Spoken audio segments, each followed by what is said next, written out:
What's good, Ninja? OJ over here from Player Essence, and welcome to another video. Today we have some awesome information, so let's go ahead and jump right into it. And we are starting off with my favorite Tales game of all time, Tales of franchise game, and that is Tales of Vesperia Definitive Edition. We have a brand new Anime Expo 2018 trailer. Plus, I want to talk about the game a little bit more because a lot of you guys have been asking me questions about this and how I feel about Tales of Vesperia, the Definitive Edition coming to Nintendo Switch. So I decided that, hey, let's go ahead and talk about it in addition to talking about this new trailer. So first, Bandai Namco has debuted a brand new trailer for Tales of Vesperia Definitive Edition to attendees at the Anime Expo 2018 on July 8th and recently dropped this brand new trailer for you guys. Let's go ahead and talk about Tales of Vesperia for those who don't know about it. So celebrate the 10th anniversary of the Tales of Vesperia and the return of this fan favorite with the Definitive Edition. A power struggle begins in a civilization dependent on the ancient technology, Blastia,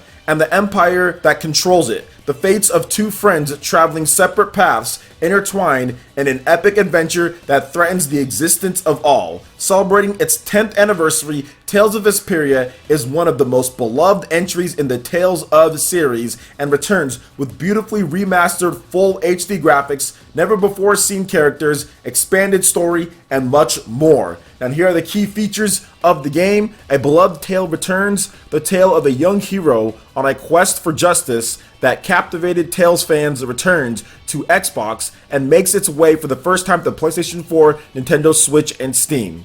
Everything in one edition. Dive into the definitive edition of this game with updated full HD graphics, brand new music tracks, exciting mini games, bosses, and a collection of unreleased costume DLC.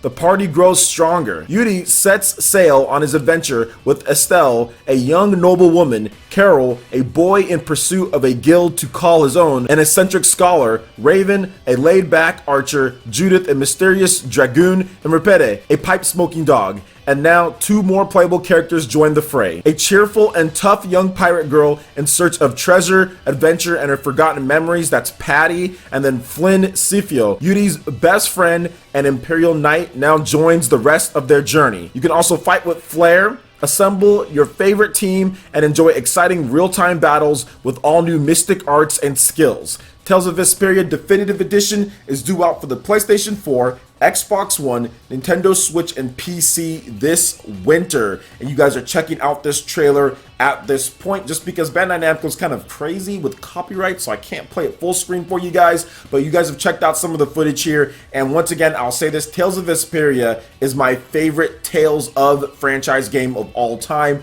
and I'm excited for this new one here. I love the tale of Yuri and Flynn and kind of their paths crossing. I love the upgrades that they're bringing to this version of the game. There is so much new content that they're packing in here. I'm excited to play as the new characters and see what story paths that they have. And also, just in motion, the game just looks beautiful. This is probably still to this day one of the most beautiful games in motion with the art style. I remember just being shocked when I first played it on the Xbox 360 back in the day, about a decade ago or so, and it was a great experience to play. So now we're getting this on the Nintendo Switch in addition to PlayStation 4, Xbox One, and PC. It's something that probably should have happened sooner, but I guess it fits with the whole 10th anniversary thing and everyone just being excited about new RPGs. This year has been pretty good for RPGs already, and it's going to continue to even get better. We have the new Torna DLC that's going to be coming out for Xenoblade Chronicles 2. We also have Shining Resonance Reframe that just dropped, Octopath Traveler that's dropping later this week. Plus, there's Dragon Quest XI Echoes of an Elusive Age as well. So a lot of cool RPGs for this summer and beyond, and I'm looking forward to seeing even more as the time goes on. This is coming out this winter. The World Ends With You comes out later this year as well. So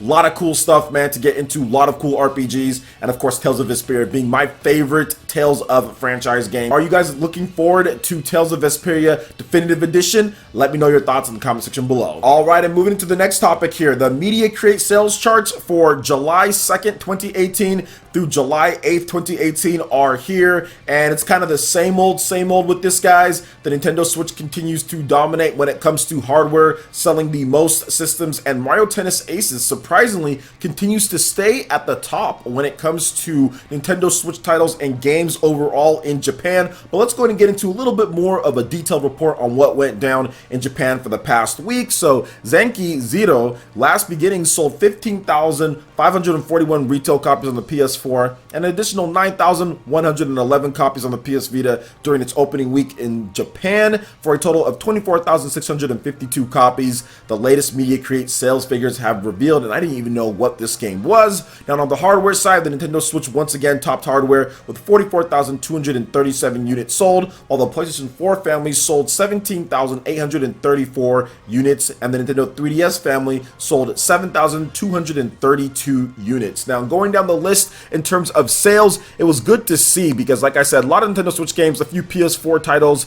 in there as well, but overall in the top 10, pretty much all Nintendo Switch. So we'll just start off at the bottom here at number 10, and that's Super Mario Odyssey with another 5,333 units. That has over 1.7 million. Legend of Zelda Breath of the Wild is still there, pretty much since launch has been in the top 15 in terms of best-selling games in Japan. That's over 1 million at this point. We also have Kirby Star Allies, which continues to sell another 7,000 copies with over 553,000 copies in Japan alone, over 500,000. That's really good for Kirby. And we also talked about Zenki Zero Last Beginning from Spike Chunsoft on the PS Vita was number 7. Number 6 was The Crew 2, which is continuing to kind of hold a little bit, although it's pretty weak though, with only 9,740 units with a total of almost 30,000 in Japan. So not the best, it's just the sales are kind of down in Japan when it comes to new releases. Mario Kart 8 Deluxe on the Nintendo Switch, another 12,090 units. That has over 1.6 million at this point. And then the PS4 version of Zenki Zero The Last Beginning from Spike Chunsoft, 15,541 units. Splatoon 2 in the top 3 again, another 16,000 units, and that game has been consistently selling anywhere from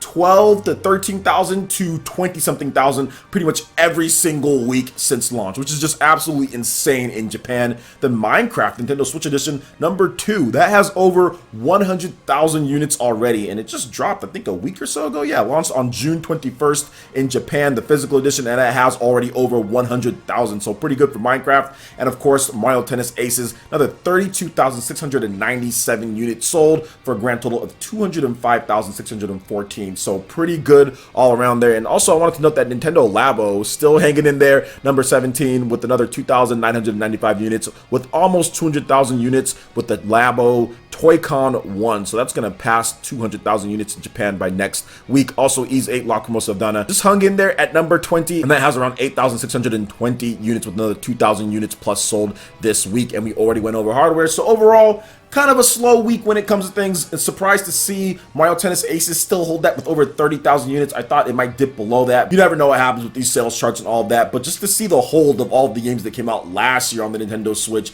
is kind of crazy to see. Super Mario Odyssey, Legend of Zelda Breath of the Wild, Splatoon 2, all of these games are still right up there in the top 10 when it comes to the sales in Japan, and we're going to get a lot more coming out. Octopath, I think it's going to be interesting to see what happens with that game. Then also later in the year, stuff like The World Ends With You, in addition to Dragon Ball Fighters. I don't think that game's going to do that great because it didn't do that great on PS4 and Xbox One when it launched, or just kind of PS4 because Xbox doesn't really sell in Japan at all, but it's still going to be cool to see some of the other games. And then Yokai Watch getting a winter release as well. Pokemon, there's still a lot of stuff to come this year, so it's just going to be cool to see how the numbers kind of lay out. So what do you guys think about the past week's Media Create sales charts? Let me know your thoughts in the comment section below. All right, and moving into the final topic here, we have a brand new announcement for the Nintendo Switch, but a game that's also coming to the PS4, PC, and Mac, and that is The Gardens Between. And this game, The Gardens Between, looks really interesting. So let's talk about this here. So The Gardens Between will launch for the Nintendo Switch simultaneously alongside the previously announced PlayStation 4,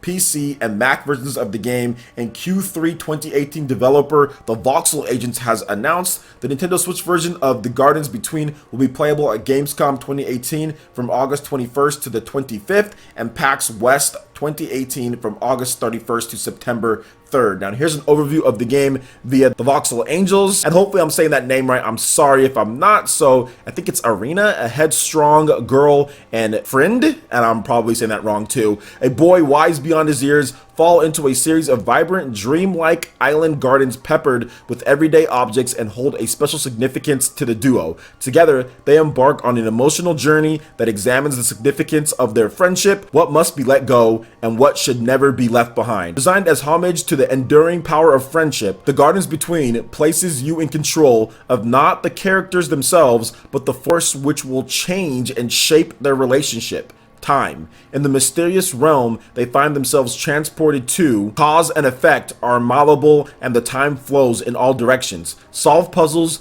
to reach the apex of each aisle and light up the constellations of memories, illuminating threads of a bittersweet narrative. On Nintendo Switch, players will be able to follow Arena and Friend on the go, solving mind-bending puzzles on a break at work, or enjoying the gorgeous environments with friends at a party. The console's HD Rumble feature brings the game's lush world to life, underscoring curious moments of time and imagination. And you guys are checking out the Switch trailer here as well, and this is definitely not my style of game at all. I think it kind of goes into one of those like artistic type of atmospheric things, stuff like Journey, stuff like Rhyme, games like that, and I don't like those games. I've played them and I've tried to like them and I don't like them, but for other people though, I think it's going to be pretty cool. I know there's a lot of people that like this new age style of game, and I think it kind of started, I mean, there's been games before it, but like games like Braid, that really kind of put into perspective some of the narratives and the partnership and friendship,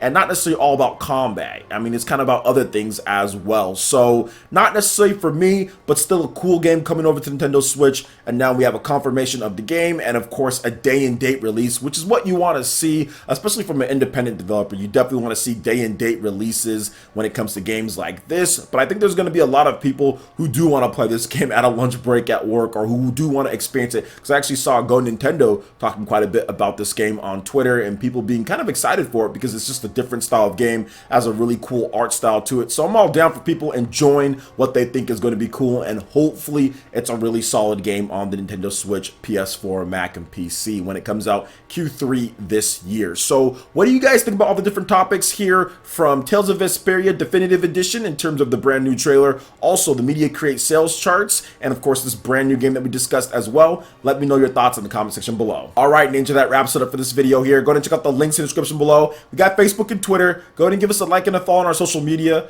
Really helps us spread the content of Player Essence across the internet in addition to YouTube.